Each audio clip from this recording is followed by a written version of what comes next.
हाय सांग माने जय जगन्नाथ जय गुरु आपण मानकु मो मिनी ब्लॉग को स्वागत।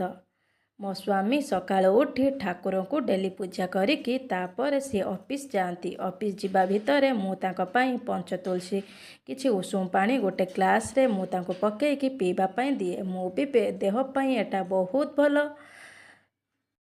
पी सारा पर मु तांको किछि खाइबा पई दिए। से खाइकी तापर सी ऑफिस जाती। ऑफिस भीतर गला पर मो पुओ को उठेकी ब्रश करिकी ताको खाइबा पई दिए। सी खाई साइला पर सी अंगनवाड़ी की जाए।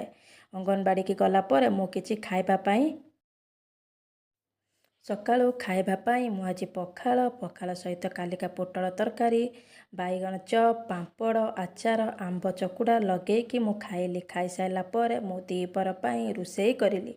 दीपर रोषेई थिला आज पालंग शाग आलू बैगण तरकारी दीपरर रोषेई सइला पर मो पुओ को खाइबा को देली। पुओ खाई साइला पर मो हजबैंड ऑफिस रु आइले। हजबैंड मो सांग होइकी खाइलु। खाई साइला पर आज आम दीपरर खाइबा थिला आंब खट्टा पालंग शाग डाली भात बड़ी आंब छेचा पांपड़ बैगण चप सांग होइकी आमे दुई जण खाइलु। खाई साइला पर खाई पीकी सी तांकर ऑफिस पळेई गले। आमे दीपरे शोईकी उठिला पर भारी इच्छा हैला। शोईकी उठिला पर देखिला बेलकु बहुत जोरु वर्षा आसिलानी। वर्षा सहित खरा भी होउची। खरा वर्षा तो हेलानी तापर मो पुओ खेलिला। खेली साइला पर भारी इच्छा हैला। आंब थिला गोटे आंब लंकागुंड लुण लगेइकी तापर मु खाइली। बहुत टेस्टी लागिला।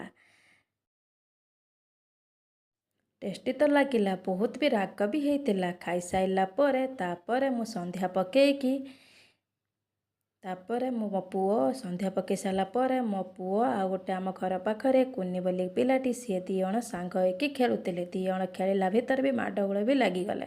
तापर मु राति पाई रोषेई करिली।